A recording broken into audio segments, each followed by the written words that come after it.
Ahí estamos. Bueno, vamos entonces.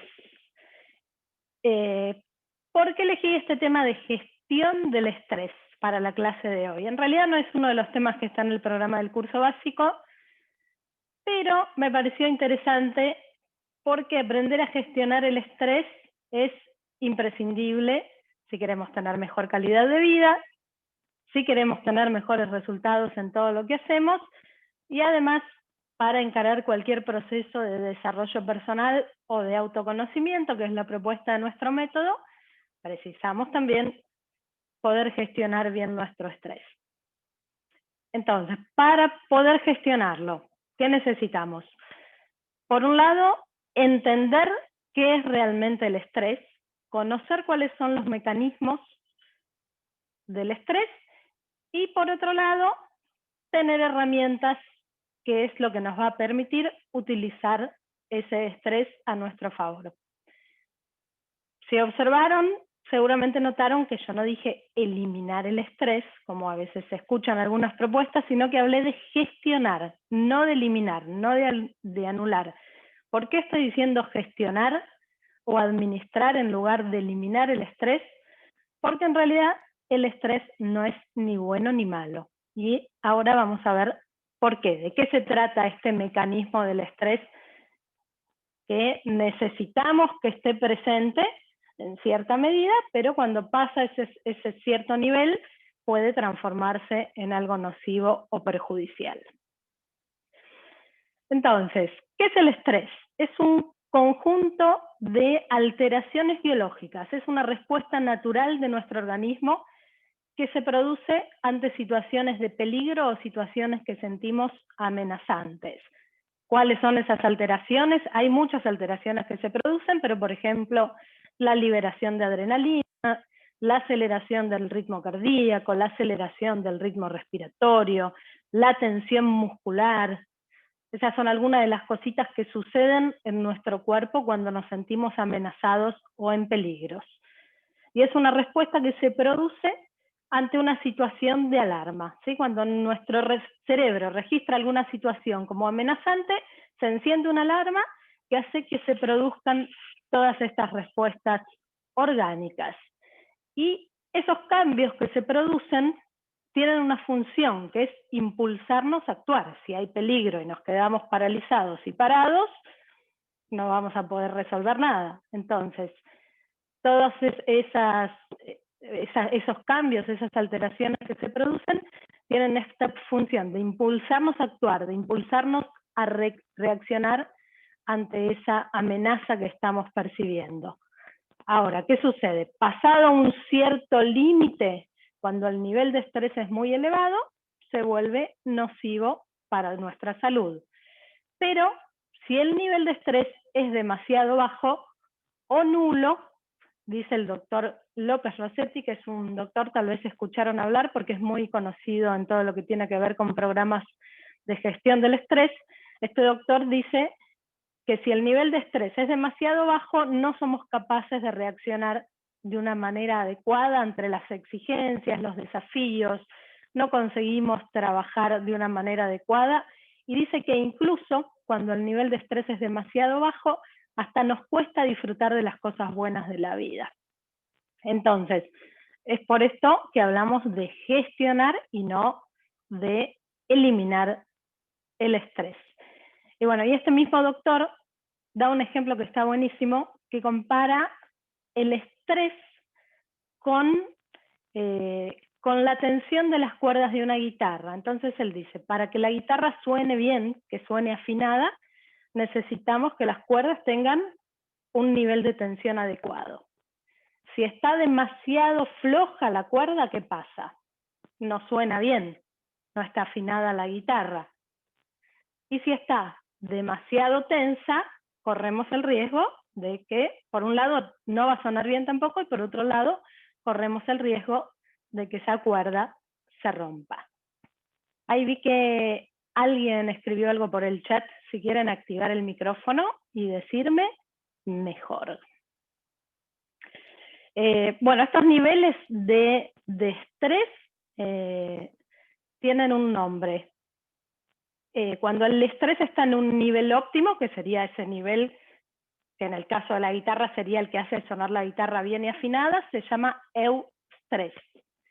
Cuando ya hay un exceso de estrés, cuando pasa del nivel saludable, recibe el nombre de distrés, y cuando está demasiado bajo, que dificulta nuestra adaptación a los desafíos de la vida cotidiana, se llama hipostrés. ¿Alguien me quiere preguntar algo? ¿Quién había escrito en el chat? A ver, ahí voy al chat. López Rossetti, No, yo corazón, había dice escrito en el Maya. Sí, es muy capo.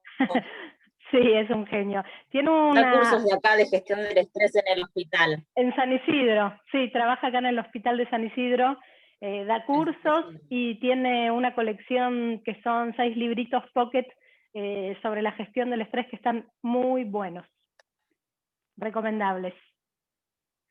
Ah, mira vos. Entonces, Bien. el estrés no es bueno ni malo, es simplemente un conjunto de reacciones orgánicas que produce nuestro organismo cuando el cerebro detecta una amenaza. En general, ¿cuándo nos sentimos amenazados? Cuando hay un desfasaje entre ese desafío que tenemos adelante, entre esa demanda que tenemos delante de nosotros y los recursos de los que disponemos. Esos recursos puede ser el nivel de energía con el que estamos para enfrentar ese desafío, pueden ser ciertas habilidades sociales, pueden ser habilidades técnicas, puede ser dinero, puede ser tiempo, no importa. Si nosotros sentimos que hay un desfasaje entre esa demanda que tenemos y los recursos, nos sentimos amenazados y se desencadena esta respuesta orgánica que llamamos estrés. Ahora, esos desafíos, esas amenazas que se llaman también agentes estresores, puede ser que sean reales, que sean objetivas o que sean imaginarias, no importa. Para nuestro cerebro es lo mismo. Si hay una amenaza objetiva, concreta, no sé, supongamos una catástrofe climática, o si es una amenaza que solo está dentro de nuestra cabeza, si es algo subjetivo. Y esa amenaza puede venir de algo interno, como nuestras expectativas, nuestras aspiraciones, nuestras creencias, o puede venir de algo externo, como puede ser, por ejemplo, un vínculo, nuestro trabajo, la situación económica. Que algo sea percibido como amenaza tiene que ver con esto que hablábamos antes, con este desfasaje entre los recursos que tenemos para enfrentar ese desafío y el desafío en sí, y también es percibido como amenaza, dice el doctor Rossetti, cuando entra en conflicto con nuestros intereses personales, cuando sentimos que está por violentar o amenazar nuestros intereses personales, ahí esto es percibido como amenaza. Pero lo fundamental a tener en cuenta es que sea o no percibido como amenaza depende exclusivamente de nuestra percepción individual. No es algo objetivo, sino algo que tiene que ver con la percepción de nuestra mente. Entonces ahí ya tenemos un asunto interesante sobre el que podemos trabajar para empezar a gestionar el estrés, que tiene que ver con nuestro mindset, con nuestro sistema de creencias. Depende de con qué lente estemos mirando la realidad y los acontecimientos, de si eso nos va a generar o no nos va a generar estrés y en qué medida lo va a generar. Entonces, siguiendo un poquito más con qué es el estrés y este mecanismo. Ese mecanismo del que hablábamos, esa respuesta orgánica que produce cambios a nivel físico y a nivel mental, es un mecanismo muy antiguo del ser humano. Es un mecanismo ancestral que viene de la época de las cavernas. De esa época en que los peligros que el ser humano tenía que enfrentar eran, por ejemplo, los animales salvajes. Cuando salía a cazar, cuando salía a buscar alimento, esas eran sus amenazas. Entonces, esta respuesta que se produce en el organismo tenía la función de darle a ese ser humano la capacidad o de luchar contra esa amenaza, de involucrarse en una actividad física, o de tener la fuerza suficiente para salir corriendo y huir del peligro. Entonces, de ahí viene esta reacción física donde se tensan los músculos, se acelera el ritmo cardíaco, aumentan los niveles de adrenalina y demás. Era para que el ser humano pueda escaparse, por ejemplo, de esos animales que tenía que enfrentar. Y para entender un poquito más cómo era esa reacción, les voy a leer un párrafo de un libro que es buenísimo. No sé si se consigue acá, medio que el libro me encontró a mí. ¿Vieron cuando se ponen a ver libros y encuentran uno y es el que necesitaban leer en ese momento? Bueno, me pasó eso en el aeropuerto de San Pablo, que encontré este libro que se llama El instinto del suceso, de Renato Enríquez. El libro habla de nuestras emociones más básicas, de nuestras emociones primarias y cómo empezar a utilizarlas a nuestro favor. Y acá habla entonces de este mecanismo del estrés, de este mecanismo ancestral, que tiene que ver con lo que llaman la respuesta de lucha o huida, o mecanismo de lucha o huida. Y acá nos hace viajar un poquito en el tiempo e imaginarnos la situación de ese hombre de las cavernas. Imagine que usted está en la sabana africana del norte, cerca de 10 o 12.000 años atrás. Usted sale de su caverna, parte para la caminata diaria en busca de alimentos y de repente es sorprendido por la visión de un enorme tigre, dientes de alimentándose con la carcasa de un animal.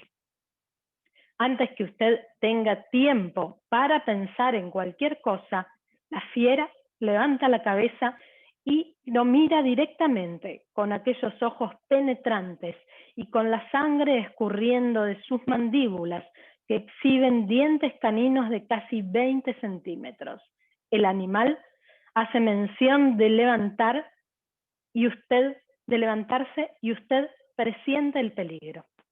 Para reaccionar a él, dentro de su cuerpo, se inicia una rápida y enorme reacción en cadena para prepararlo para luchar o huir. La visión del tigre dientes de sable es pasada por un área de su cerebro conocida como amígdala, que funciona como una especie de sistema de alarma cuando detecta problemas. A partir de ahí, todas las regiones necesarias de su cerebro y de su cuerpo se accionan para lidiar con un posible ataque, para que usted resuelva la emergencia. Las hormonas del estrés, como el cortisol, son liberadas por las glándulas suprarrenales para que su cuerpo reaccione más rápidamente. El combustible corporal almacenado en forma de grasas y azúcares es lanzado en la corriente sanguínea por el hígado para que usted tenga energía para actuar. Usted queda jadeante, pues su sistema respiratorio fuerza los pulmones a inyectar más oxígeno en el organismo. Su sistema cardiovascular se acelera el ritmo para garantizar que la energía que está circulando en la corriente sanguínea llegue más rápidamente a los músculos, que serán solicitados en la reacción. Usted comienza a sudar frío, pues su cuerpo se prepara para enfriar el calor que vendrá de los esfuerzos. Todas las células de su organismo quedan de sobreaviso.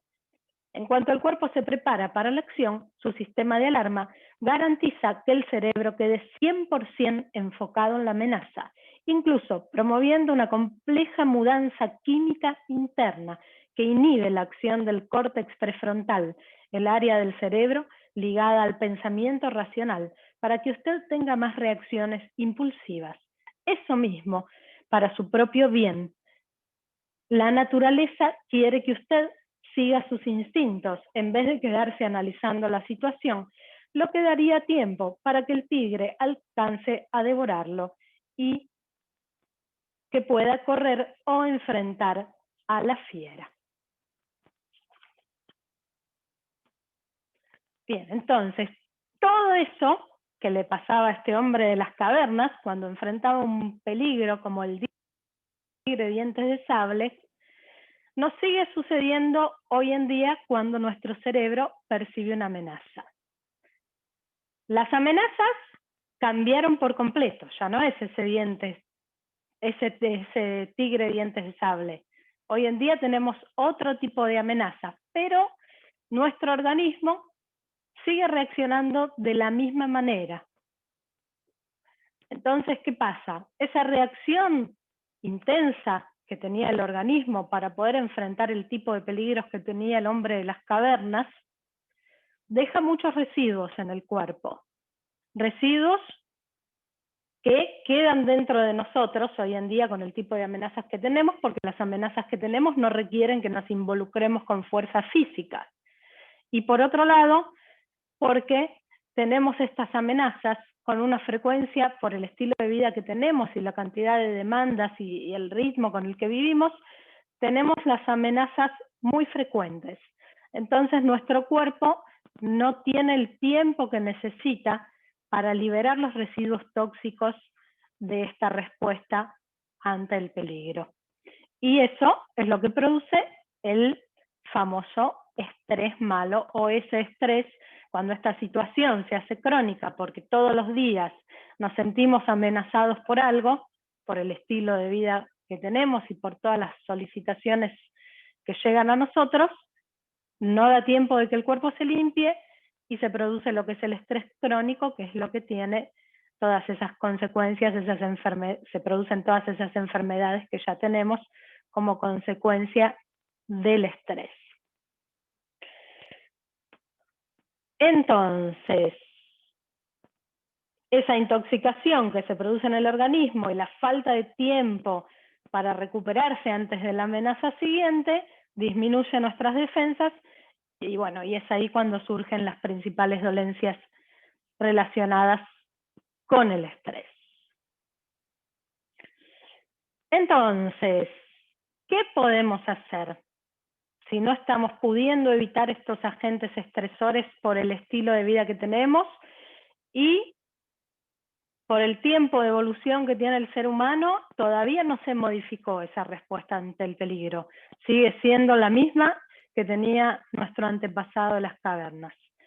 Lo que podemos hacer es empezar a revisar nuestros hábitos, porque como decíamos antes también, que percibamos algo como una amenaza, como un peligro o como un simple desafío o un problema que tenemos que resolver, depende mucho de nuestras creencias, de nuestro mindset y de nuestra forma de ver las cosas.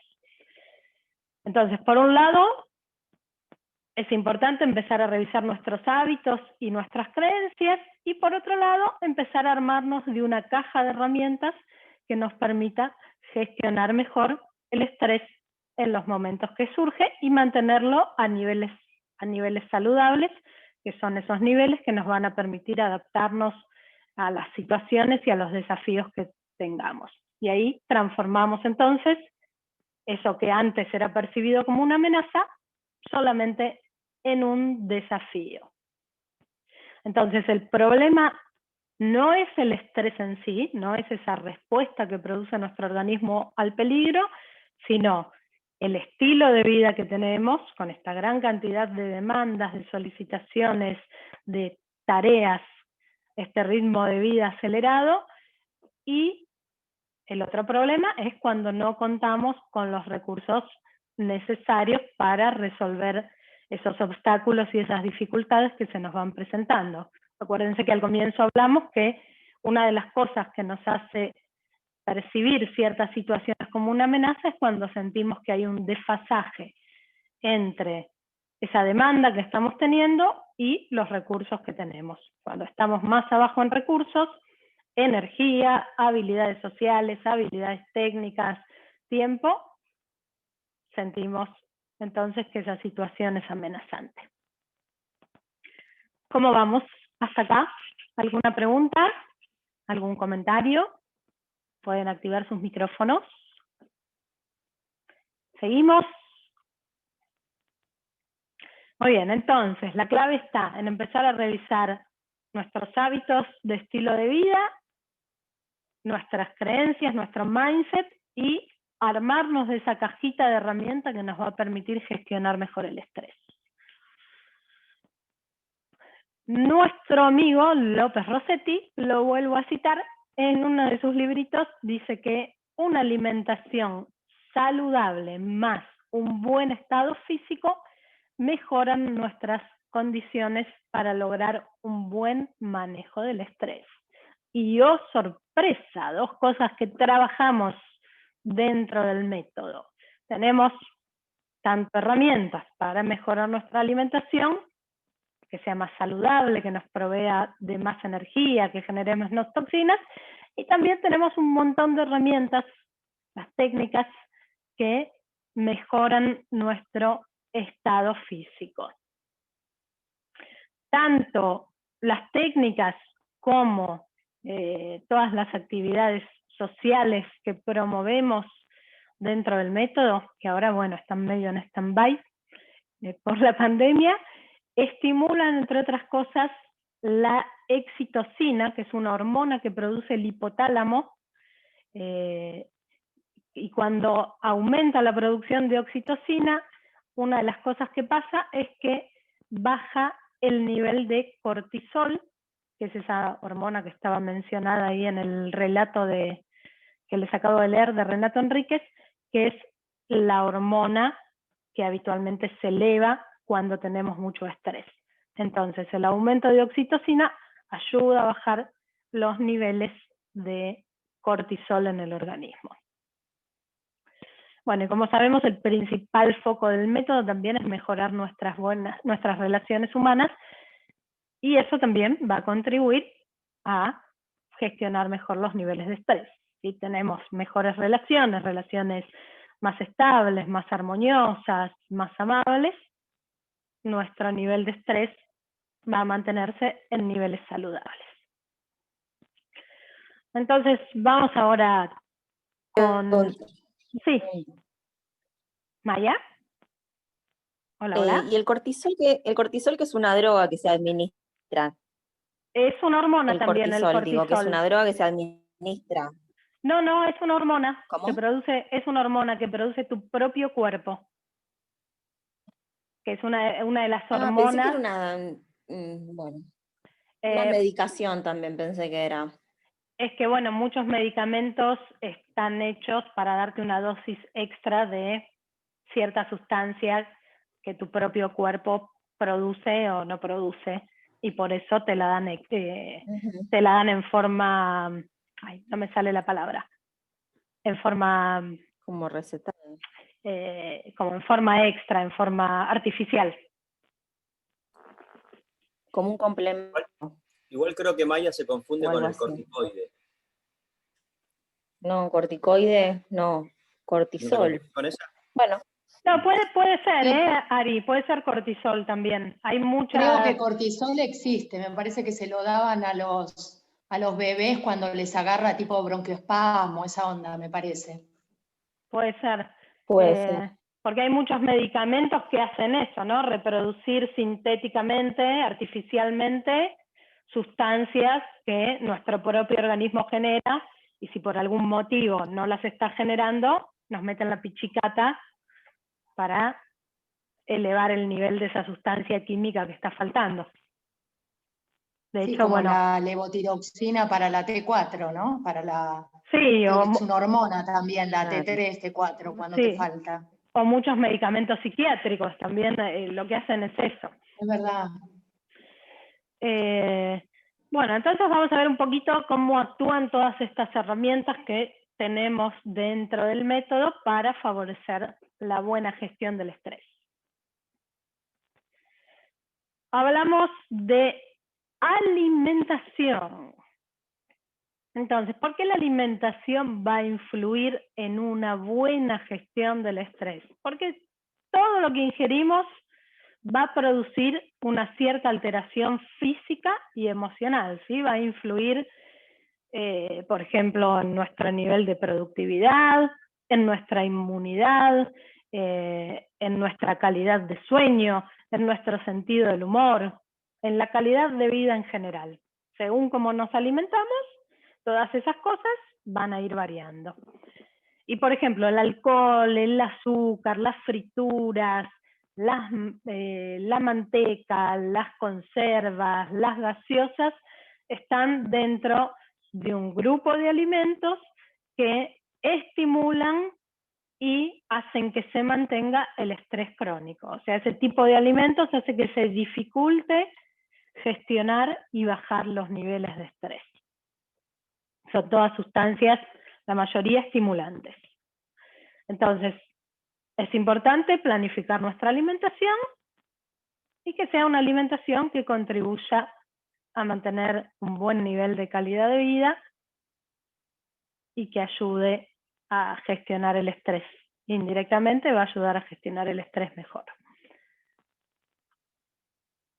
Otra herramienta fundamental que tenemos, las técnicas de respiración. Como hablamos muchas veces, cuando alteramos el ritmo y la profundidad de la respiración, conseguimos gestionar mejor nuestras emociones, nuestros pensamientos y en consecuencia gestionar mejor las tensiones. Con respecto a esto hay un montón de investigaciones científicas hoy en día que demuestran cómo una respiración con un ritmo lento y una respiración profunda son capaces de producir cambios en nuestra actividad cerebral y tener un impacto positivo en lo que es la gestión de las emociones y la gestión del estrés. Una de las investigaciones sobre las que leí es una que se hizo que hizo la Universidad de Londres hace bastante ya, en el 2007, que lo hicieron con mapeamientos cerebrales, o sea, observando el funcionamiento del cerebro en situaciones de estrés o situaciones emocionales intensas, y observaron que cuando esas personas que estaban en una situación estresante o emocionalmente intensa se concentraban en su respiración y durante varios minutos conseguían hacer una respiración más lenta y más profunda, en especial haciendo más lenta la exhalación, se modificaba la actividad del cerebro y dejaba de tener predominancia la actividad en una parte del cerebro que se llama amígdala, que estaba mencionada también ahí en el textito que leí, que es la parte del cerebro que está más activa justamente cuando estamos muy emocionados o alterados. Entonces, al respirar lento, bajaba la actividad de esa parte del cerebro y volvía a tener predominancia la actividad en otra parte del cerebro, que es el neocórtex prefrontal, que es la parte que está relacionada con lo racional, con las decisiones más conscientes, más racionales, y que nos proporciona más claridad mental. Entonces, eso solo con respirar lento y profundo durante algunos minutos. Y bueno, hay varias investigaciones más, pero bueno, la que me pareció más relevante en relación al tema del estrés es esta, ¿no? Como que nos saca de ese estado emocional intenso y nos permite volver a pensar con más claridad para reaccionar de una manera que tenga un impacto más favorable. Sí, una consulta. Sí, dime. Y de las 4 etapas nuestras de la respiración, ¿puede ser que haciendo exhalaciones largas, también genere como un estado así de, no sé, de paz extrema, te diría?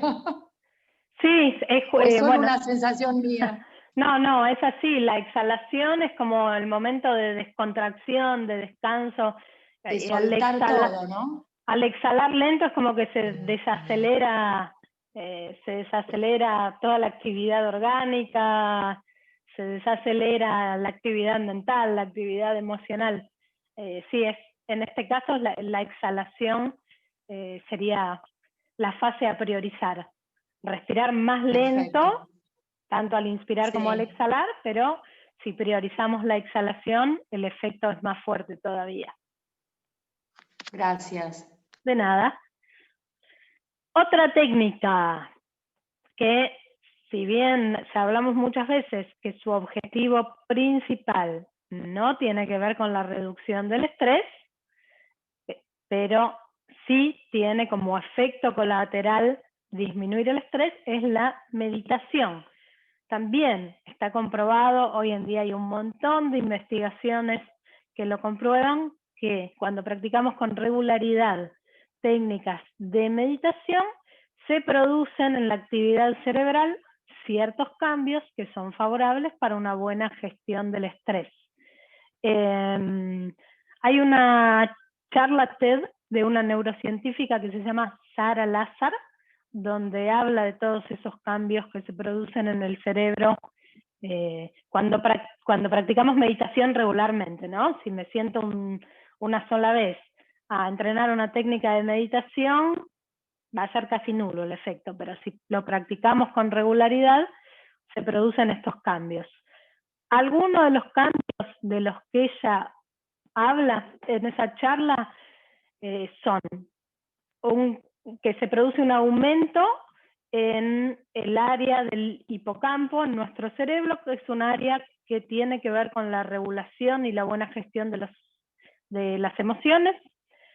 Hay un aumento también en otra región que se llama temporoparietal, lo estoy leyendo esto porque no me acuerdo sino los nombres, temporoparietal, que es un área del cerebro que cuando está más desarrollada nos permite tener más perspectiva, más empatía, y se reduce el área de la amígdala, que es este área que ya mencionamos, que está relacionada con lo emocional, con las respuestas emocionales. Cuando se reduce la amígdala, se reduce también el estrés. ¿Por qué? Porque al reducirse la amígdala ante esas situaciones que habitualmente son agentes estresores o que percibimos como amenaza, cambia nuestra percepción de la situación. Empezamos a percibir esas situaciones difíciles de otra manera. Cambia nuestra forma de relacionar.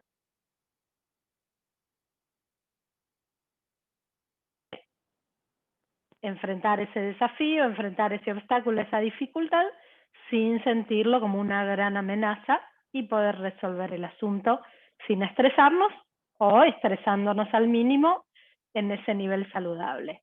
O sea, se producen cambios en el cerebro que hacen que cambie nuestra percepción de la realidad. La percepción de la realidad cambia todo. Acuérdense de eso que hablamos al comienzo, ¿no? Que algo sea percibido como agente estresor o no, depende de cómo nuestra mente lo percibe. Seguimos con las técnicas. Las técnicas corporales también nos ayudan a gestionar mejor el estrés. ¿Sí? Aplicando el tono muscular, conseguimos generar cambios también en nuestro estado emocional y mental. ¿Sí? Solo el empezar a reeducar la postura de nuestro cuerpo ya va a generar un cambio en esto, incluso un cambio que produce modificación en los niveles de hormonas. Y de ahí, bueno, se desencadena, por ese cambio de hormonas que se produce, se desencadena también todo este cambio a nivel emocional y mental. Y de esto también hay una investigación, hay varias, pero bueno, la que más me gustó, que también pueden ver la charla en TED, es de una psicóloga social que es profesora de Harvard, que hizo una investigación de cómo nuestro lenguaje corporal influye en nuestras actitudes y en nuestro comportamiento. Entonces, ¿qué hizo esta mujer? Convocó un grupo Y a esas personas se les midió el nivel en sangre de 2 hormonas. La testosterona, que es una hormona que tiene que ver con nuestra capacidad de exponernos a riesgos, con nuestra competitividad, con nuestra autoconfianza. Y se midió también el nivel de cortisol, que es esta otra hormona de la que hablamos, que es hormona del estrés, que es una hormona que aumenta su nivel cuando estamos muy estresados. Entonces, midieron en ese grupo de personas el nivel de estas 2 hormonas.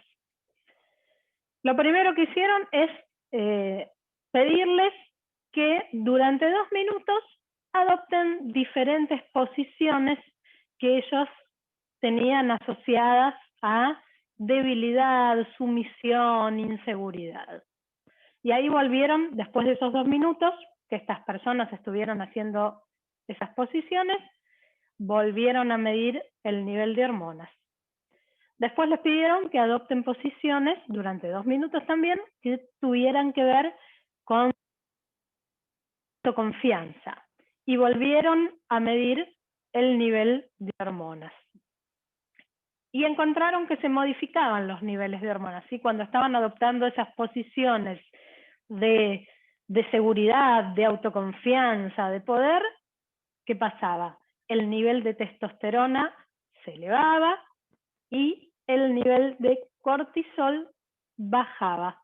Cuando baja el cortisol, disminuye la ansiedad, y cuando sube la testosterona, hay una mayor capacidad o menos miedo a enfrentar riesgos, hay aumento de tolerancia, hay aumento de nuestra capacidad competitiva.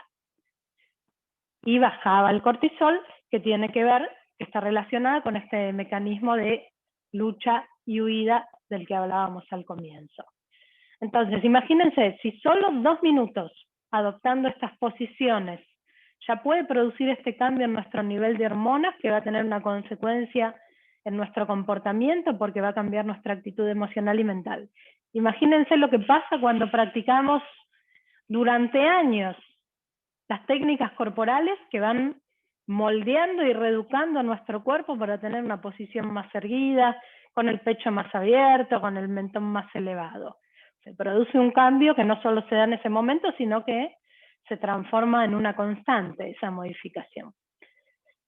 Por otro lado, también hay otras 2 cosas. Al trabajar sobre el aumento del tono muscular, entre otras cosas, aumenta nuestra capacidad de enfrentar desafíos.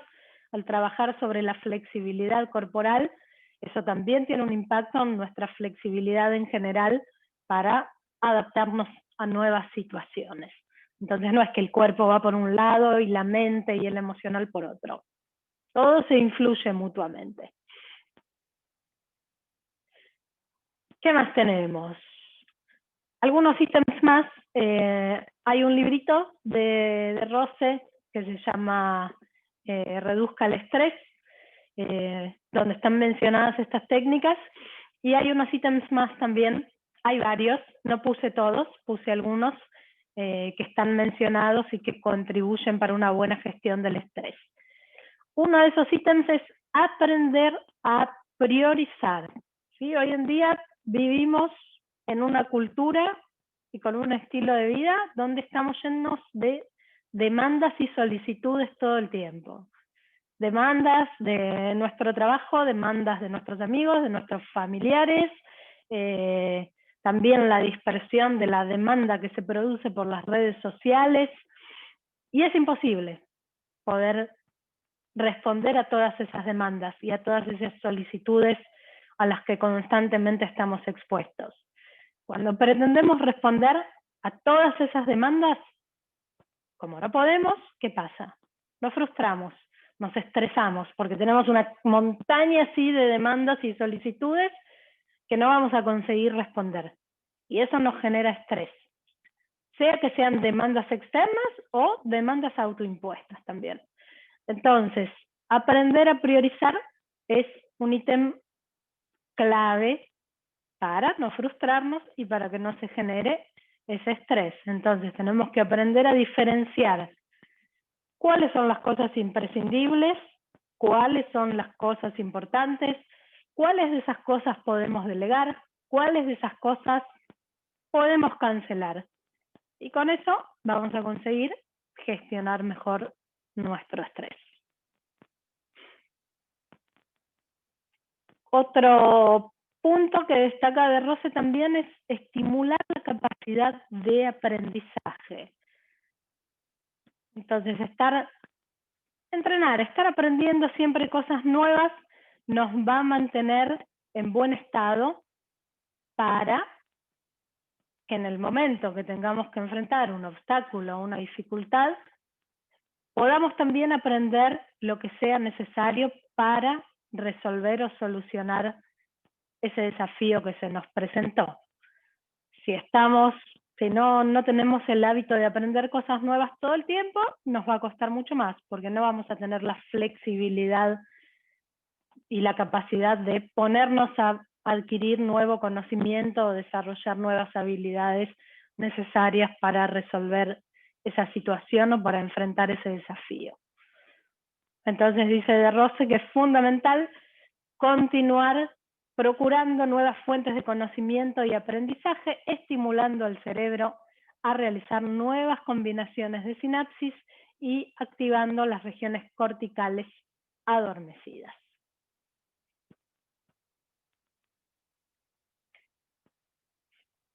Bien, y acá vienen los dos ítems que siguen, tienen que ver con nuestras relaciones. Uno de los ítems es cultivar la amistad. ¿Por qué? Porque nuestros amigos, nuestros vínculos de amistad son una fuente que nos provee reconocimiento y también son un punto de referencia que nos permite lidiar con el estrés. ¿Sí? Tenemos como esa contención de los buenos amigos y también son nuestra referencia para observar, por ejemplo, cómo actúan ante ciertas situaciones, para pedir un consejo, y esa contención nos permite estresarnos menos al enfrentar los desafíos. El otro ítem que está mencionado también en el libro, que ya algunas veces hablamos cuando hablamos de buenas acciones, es la estrategia del pedido de disculpas. Pedir disculpas incluso cuando sentimos que la culpa no fue nuestra, siempre contribuye a disolver tensiones y a mantener una buena relación. Quiere decir que si no me siento cómoda, me tengo que callar y no tengo que decir nada y le tengo que pedir disculpas al otro. No quiere decir eso. Quiere decir que primero voy a pedir disculpas, voy a disolver la tensión y después, con amabilidad, con educación, con cariño, voy a buscar hablar con esa persona y decirle lo que necesite. Pero en primera instancia, pedir disculpas siempre contribuye para evitar tensiones y, en consecuencia, evitar elevar los niveles de estrés. Cualquier enfrentamiento con otra persona nos genera estrés.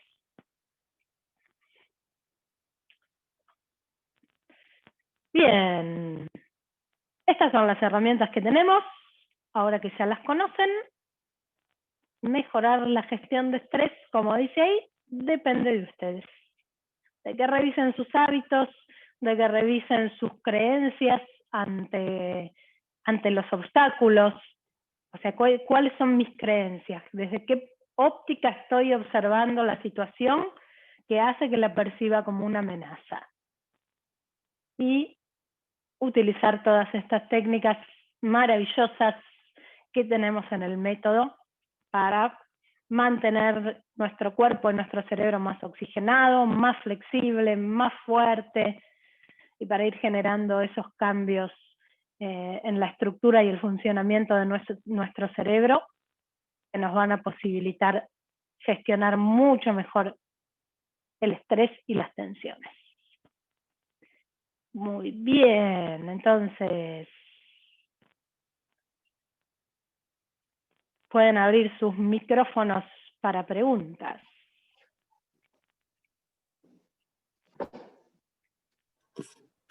O para comentarios, no necesariamente tienen que ser preguntas. Muy buena, Sil. Gracias, Vale. Muy buena. Quiero hacer una pregunta tonta. Dale, ninguna pregunta es tonta, por favor. Una volu pregunta. Si me opero las amígdalas, ¿qué onda? Bueno, perdón.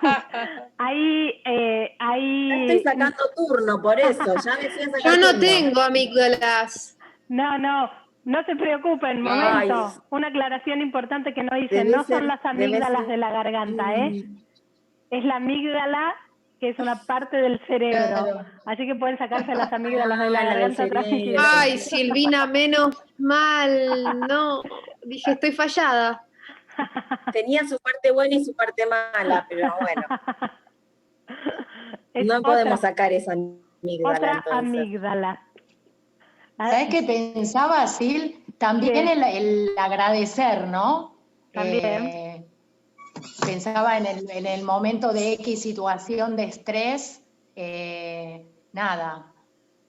No estoy pensando en, no sé, hoy miraba un video de una página de trekking que tengo que de repente se les aparecía un puma y Wow. digo, chao, pensé, ¿qué haría yo ante una situación así? Porque la verdad que nunca me lo planteé. No en ese caso, ¿no? Pero el agradecer una X situación que te genera cierto estrés que algo de alguna manera vino a enseñar o a mostrar, ¿no? Totalmente. Encarar con esa actitud de aprendizaje, ¿no? Tal cual. O sea, puedo quedarme refunfuñando por esa situación X o puedo encarar eso desde una actitud de aprendizaje y decir, bueno, tengo esta dificultad, tengo este obstáculo.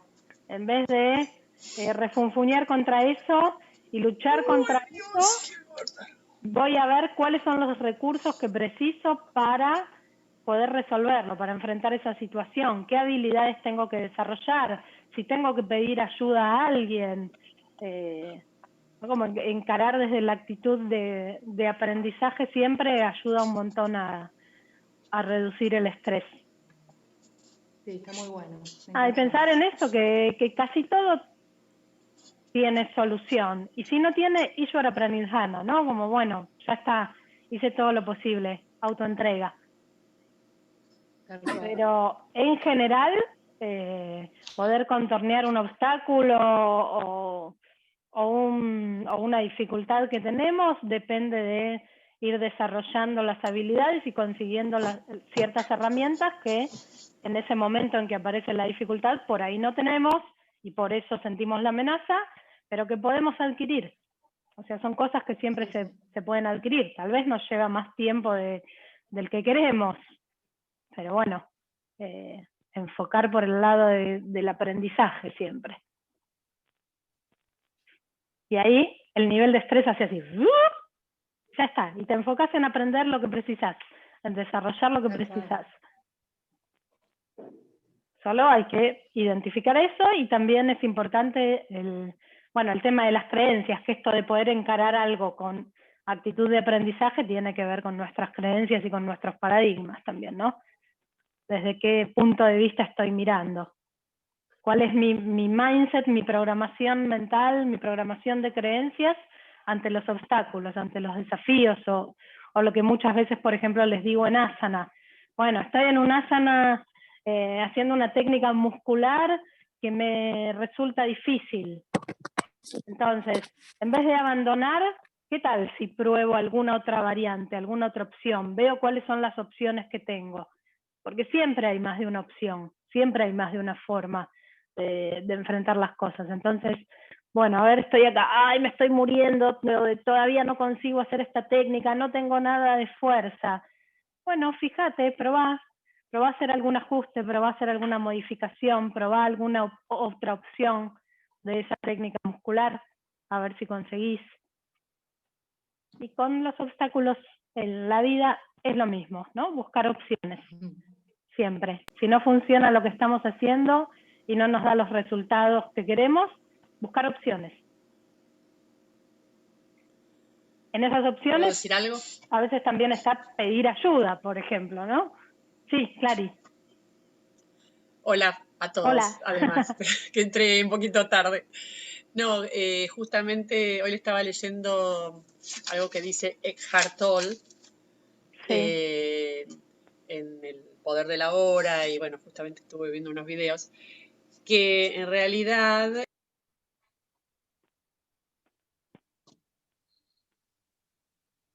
Está silenciada, Clary. No se escucha. Está silenciada. sí, Ahí va. recién se silenció solo. No, decía que en realidad es la mente la que ve la situación como un problema, ¿no? Pero la situación en sí no es un problema, es nuestra cabeza, nuestra mente la que lo ve como una situación problemática. Entonces, una vez que dejamos de, digamos, de visualizar esa situación como un problema, podemos elegir libremente una solución que no nos estrese, ¿no? Exacto. O sea, Sí, tenemos no que la mente nos use a nosotros. Ah, mira, bueno, perdón. Creo que entraste un poquito después, bien al comienzo. Sí, Una de las cosas que hablamos es eso, ¿no? Que yo perciba una cierta situación como amenaza o no, depende de cómo mi mente lo esté viendo. Entonces, si yo cambio mis paradigmas, mis creencias, mi mindset, voy a dejar de percibir eso como una amenaza, probablemente. El problema es poder percibirlo, ¿no? O sea, me pasó el otro día que yo fui a hacer un trámite, cambié de cartera y me dejé los documentos en la otra cartera, porque era negro, ¿viste? Cuando llegué no tenía los documentos. Y me agarró una rabia que me puteé a mí misma, me dije de todo y resolví mal. O sea, me estresó porque tenía que volver a mi casa, no sabía si llegaba a tiempo, toda esa situación no la pude resolver, me estresé. Sí. Y mi hija me miró como diciendo, mamá, ¿qué te pasa? Y después, cuando ella me hizo ese comentario, me di cuenta y dije, qué mal que resolví esto. O sea, ¿cómo me pude estresar de esta manera por una cosa tan infinitamente tonta, que era, bueno, volver? Estaba en auto encima, podía volver, no era tan complicado, Sí. pero pasé un mal momento realmente de mucho estrés porque no pude resolverlo, ¿no? Pero bueno, fue un aprendizaje también. Sí, así es. La mente y los paradigmas y las creencias son lo que más influye en cómo vamos a percibir esas situaciones o no. Pero bueno, también es necesario tener muchas veces otro tipo de recursos y habilidades que contribuyan y que nos ayuden y que nos den seguridad, ¿no? Porque también cuando uno empieza a tener los recursos o las habilidades que necesita para resolver una cierta situación o contornear un cierto obstáculo, empieza a tener más seguridad, y al tener más seguridad también cambia la forma de ver las cosas. Entonces es como un ida y vuelta, no es ni solo la mente ni solo las habilidades o los recursos, son las dos cosas que van a actuar. Tal vez en otro momento no me hubiera dado cuenta y no hubiera percibido mi mala respuesta. Sí. Hoy fui capaz de darme cuenta de eso. De verlo, totalmente. Gracias, Sil. De nada, lo dejamos Gracias, a Teófilo, Sil. que va a dar la clase. De nada, vale. Besos.